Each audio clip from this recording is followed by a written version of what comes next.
Hello students, welcome to my YouTube channel progressive educational point. आज की इस video में हम बात करेंगे आईसीएसई के collection of short stories of poem book के बारे में। और इस वीडियो में मैं हिंदी एक्सप्लेनेशन दूंगा I know why the cage bird sings written by Maya Angelou. लेकिन वीडियो स्टार्ट करने से पहले I would like to request you कि अगर आप नए हैं मेरे इस चैनल में तो प्लीज सब्सक्राइब माई चैनल और आइकॉन बेल बजाना मत भूलिएगा, ताकि जब भी कोई वीडियो मैं अपलोड करूं तो उसका नोटिफिकेशन आपको मिलता रहे।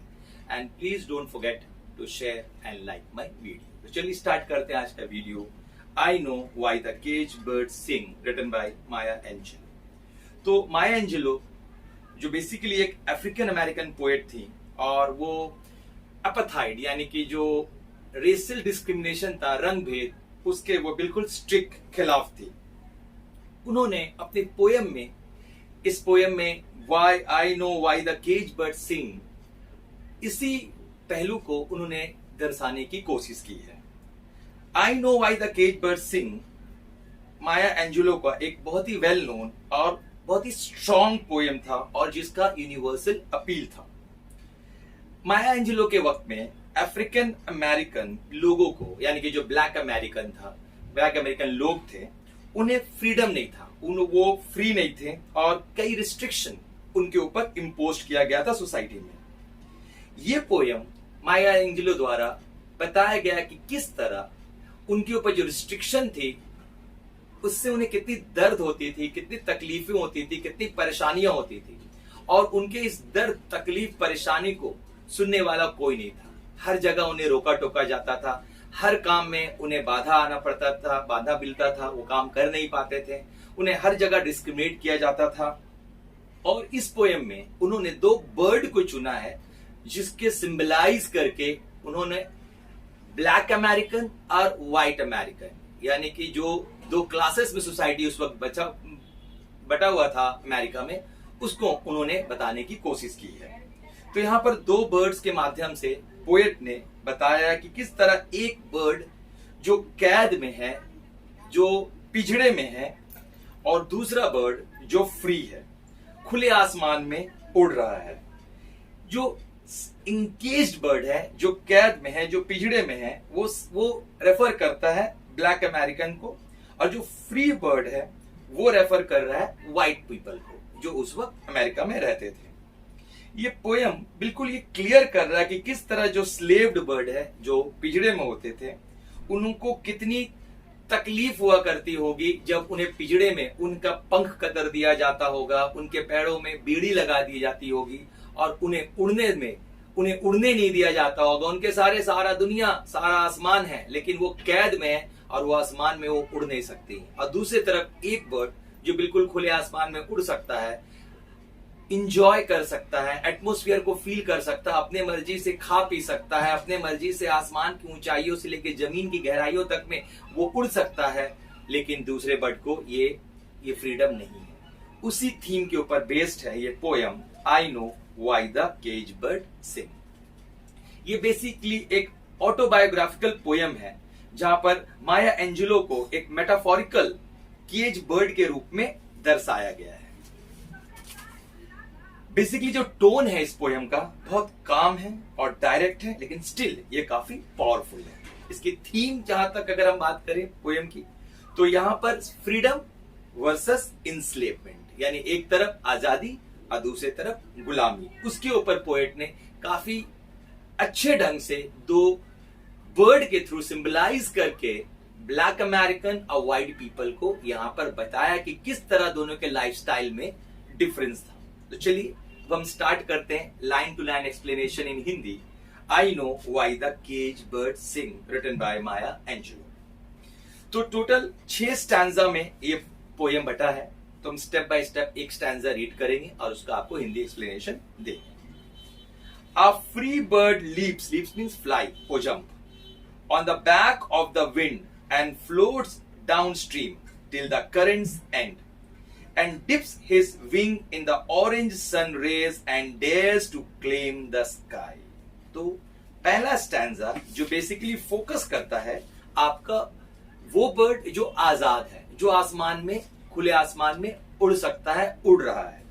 तो ओपनिंग स्टैंजा में पोएट कहती हैं द कि किस तरह एक चिड़िया जो बिल्कुल खुले आसमान में उड़ रहा है, और इस स्टैंजा में natural beauty during the time of sunset, जब सूरज डूब रहा है, उसको दर्शाया गया है। और जो फ्री बर्ड है यानी कि जो आजाद चिड़िया है, वो बेसिकली सजेस्ट कर रहा व्हाइट अमेरिकन को, और वो आराम से हवा के ऊपर सवार होकर मानो आसमान में उड़ रहा है, और वो उड़ रहा है बिल्कुल हवा के साथ।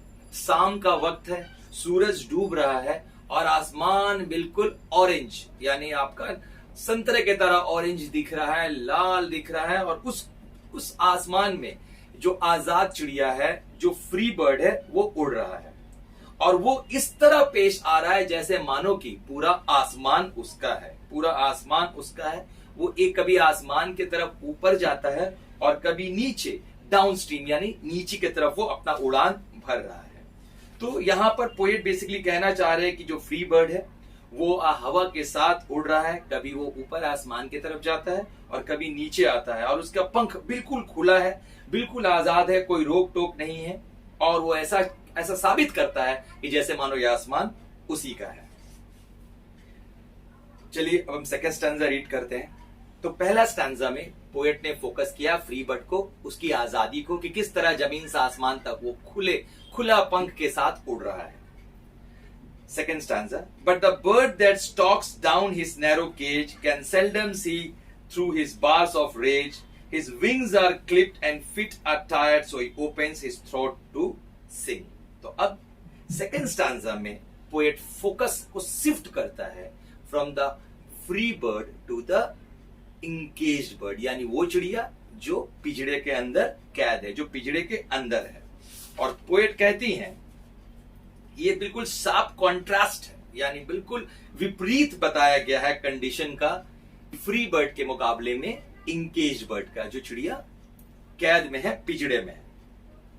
उसके जो पंख हैं उसको काट दिए गए हैं, उसके पैरों को बांध दिया गया है, वो मूव नहीं कर पा रही है उस केज में। केज यहां बेसिकली बता रहा है restriction, limitation on the life of the cage bird. Narrow cage basically बता रहा है कि जो लिमिटेशन या रिस्ट्रिक्शन है आपका उस केज बर्ड के जिंदगी में, और वो उस पिंजड़े के अंदर में ना चाहते हुए भी कैद है। वो नाराज है, गुस्से में है, लेकिन हेल्पलेस है, वो कुछ कर नहीं पा रहा है। वो चिड़िया चाहता है कि मैं भी आसमान में उड़ूं, लेकिन वो कुछ कर नहीं पा रहा है। वो अपना मुंह को खोलता है गाने के लिए, लेकिन वो ये भी नहीं कर पा रहा है। उसको गाना बेसिकली सिंबलाइज करता है कि वो अपना दर्द, अपना दुख बताना चाहता है कि वो कितने दर्द में है जब उसे पिंजड़े में कैद रखा गया है। तो किस तरह अ बर्ड वो चाह रहा है कि आसमान में उड़े, लेकिन क्योंकि वो कैद है, वो आसमान को सिर्फ देख सकता है, लेकिन आसमान में उड़ नहीं सकता है। तो हम कह सकते हैं कि जो लोग जिनके फ्रीडम रिस्ट्रिक्टेड कर दिए गए हैं, उनको डिस्क्रिमिनेट किया जाता है रंग के नाम पे या और किसी भेदभाव की वजह से, उनकी फ्रीडम उनसे छीन ली जाती है, तो उनकी दशा बिल्कुल वैसे ही दशा होती है जैसा एक चिड़िया का होता है जिसे पिंजड़ा में हम कैद करके रखते हैं, और उसके पंख कटे हुए हैं। पंख मतलब उसके जो सारी राइट्स है वो उससे छीन ली गई है। उसके पैर में बेड़ी है, यानी कि उसको जो फ्रीडम मिलना चाहिए था आने जाने घूमने फिरने का, वो सारा फ्रीडम उससे छीन चुके हैं। तो यहाँ पोएट बेसिकली एक केज बर्ड के माध्यम से एक स्लेव पर्सन का लाइफस्टाइल बता रहा है कि उसकी लाइफ में कितनी दर्द है, वो कितना सताया गया है, उसे कितना दर्द दुख दिया गया है, जो वो बताना चाहता है लोगों को, लेकिन उसका शिकायत, उसका कंप्लेन, उसका दुख, उसका दर्द सुनने वाला भी कोई नहीं है। चलिए अब थर्ड स्टैंजा में शिफ्ट होते हैं। Third stanza, the cage bird sings with fearful trill of things unknown but longed for still, and his tune is heard on the distant hill, for the cage bird sings of freedom. तो तीसरे stanza में भी poet cage bird के बारे में ही बता रही हैं, और वो कह रही हैं कि जो केज बर्ड है उसको जो यहां तक दर्शाया गया है वो कई डर से घिरा हुआ है, यानी वो कई डर उसके इर्द गिर्द है जिस शायद वो जानता भी नहीं है। उसे कई डर है, वो डर शायद उसके एक्सप्रेशन को लेके है, या फिर उसका दर्द या डर इस बात का भी है कि उसे कभी आजादी मिलेगा भी कि नहीं। वो कई ड्रीम सोचता है या देखता है कि वो आजाद होगा, लेकिन वो आजादी अभी तक उसे मिला नहीं है।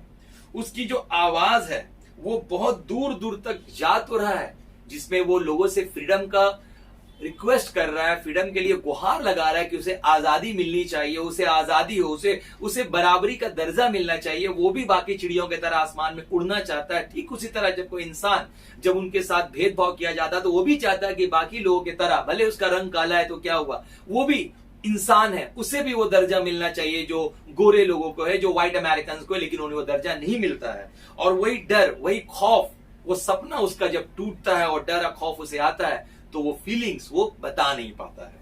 यहां पर पोएट बिल्कुल क्लियर कर दिया है कि जो वॉइस है ये उन लोगों की है जिन्हें सताया गया है, जिन्हें दबाया गया है।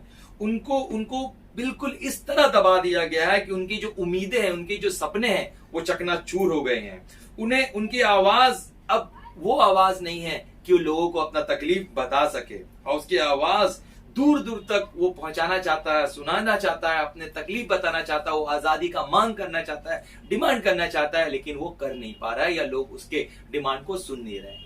तो एक केज बर्ड के माध्यम से माया एंजेलो ने बताया किस तरह एक इंसान है जो कैद है, यानी कैद के मतलब उनको फ्रीडम नहीं है, रिस्ट्रिक्टेड है, उन्हें आजादी नहीं है अपने मुताबिक जिंदगी जीने का। वो लोगों के गुहार लगा रहा है, लेकिन उनके गुहार को, उनके तकलीफ को, उनके दर्द को सुनने वाला कोई नहीं है। चलिए फोर्थ स्टैंजा में पढ़ते हैं। The free bird thinks of another breeze and the trade wind soft through the sighing trees and the fat worms waiting on the dawn bright lawn and he names the sky his own। तो चौथा stanza में poet वापस से आपका shift हुआ है free bird के ऊपर। पोएट कहती हैं कि किस तरह जो फ्री बर्ड है वो एक दूसरा उड़ान के लिए तैयार है, वो एक दूसरा उड़ान का इंतजार कर रहा है। यानी कि यहां पर एक चिड़िया को अभी तक उड़ने का अवसर नहीं मिला है और दूसरा चिड़िया जो आजाद है वो एक उड़ान भर चुका है और दूसरा उड़ान के लिए तैयार कर रहा है। वो इंतजार कर रहा है कि फिर से हवा चले तो उस हवा के साथ मैं फिर से आसमान में उड़ूं और आसमान की जो ऊंचाइयां उसको मैं इंजॉय कर सकूं, और जो पेड़ है उसको मैं देख सकूं, उसके ऊपर तक मैं उड़ सकूं, जहां मुझे खाना मिलेगा, मुझे हवा मिलेगा, मुझे खुशियां मिलेगी, वो सब कुछ मुझे मिलेगा। और वो कहता है कि आसमान मेरा है, मतलब मैं एक दुनिया का रहने वाला हूं, ये सब कुछ जो कुछ भी है कुदरत का दिया हुआ, नेचर का दिया हुआ, सब कुछ मेरा है। और एक दूसरे तरफ जो इनकेज बर्ड है, जो बर्ड पिंजड़े में है, उसको ये कोई फ्रीडम नहीं है, ये देखने का मौका उसे नहीं है कि आसमान की ऊंचाई क्या है या पेड़ की ऊंचाई क्या है या वहां से दुनिया कैसा दिखता है या किस तरह वो दुनिया में भी खुशी खुशी उड़ना चाहे तो उड़ सके, लेकिन ये सब खुशी उसे नसीब नहीं है। फिफ्थ स्टैंजा में फिर पोएट कहते हैं but the cage bird stand on the graves of dream, यानी यहां पर अब उसकी दशा बताया गया है केज बर्ड का कि जैसे मानो अब वो बिल्कुल अपनी उम्मीदें, अपनी आशाएं छोड़ चुके हैं और वो ऐसा लगता है कि अब केज बर्ड मानो अपने ड्रीम के साथ ही दुनिया को छोड़ के चला जाएगा। But the caged bird stand on the graves of dream, his shadow shouts on a night bear scream, his wings are clipped as his feet are tired, so he opens his throat to sing।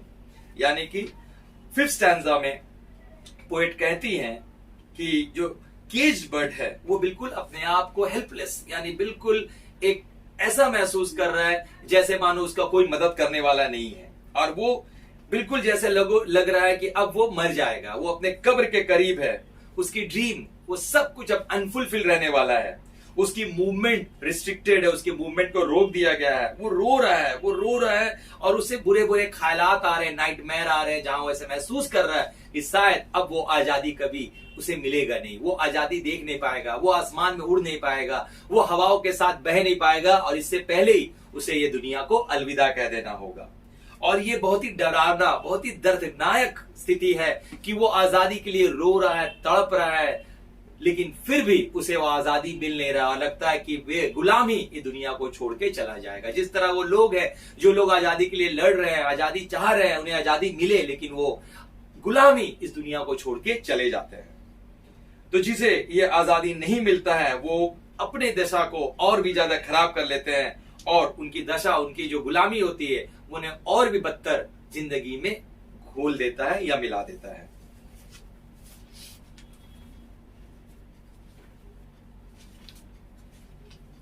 अब हम लोग बात करेंगे last stanza का, जो बिल्कुल repetition है stanza 3 का।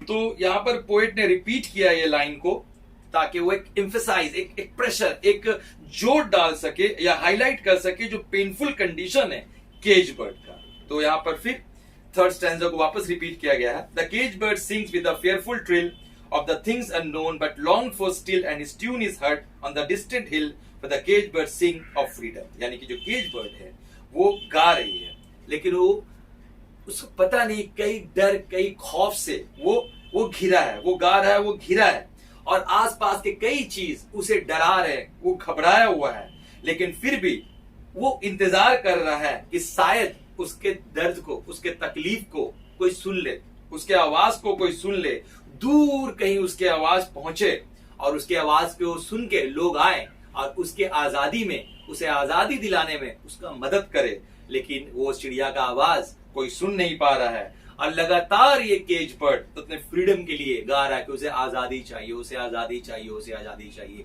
लेकिन वो गुलाम है और अभी भी वो पिंजड़े में है और वो चाहता है कि वो भी आसमान में उड़े, वो भी अपने आप को वो दर्शाए कि वो भी इस खूबसूरत दुनिया को देखे, लेकिन अभी तक वो मौका उसे नहीं मिला है। तो उम्मीद है ये पोयम आपको समझ में आया होगा कि किस तरह माइकल एंजेलो ने दो बर्ड के माध्यम से सोसाइटी में या कोई पर्टिकुलर कंट्री में डिफरेंसेस जो है उस डिफरेंसेस को बताया है। जरूरी नहीं है कि डिफरेंसेस आपका रंग को लेके हो, ये आपका जेंडर को लेके भी हो सकता है, ऑक्यूपेशन को भी लेके हो सकता है, रिलीजन को भी लेके हो सकता है, लेकिन हमें ये सारा डिस्क्रिमिनेशन से बचना चाहिए। हमें समाज में एक ऐसा समाज होना चाहिए जहां हर कोई बराबर है, बिना कोई भेदभाव का। तो इस पोएम को काफी स्ट्रॉन्ग अपील है आज की सोसाइटी के लिए। डेफिनेटली आपको ये पोएम समझ में आया होगा, ये आपका आईसीएसई का पोएम है और प्लीज आप इस पोएम को अच्छे से पढ़ें, अच्छे से समझें। And thank you for watching.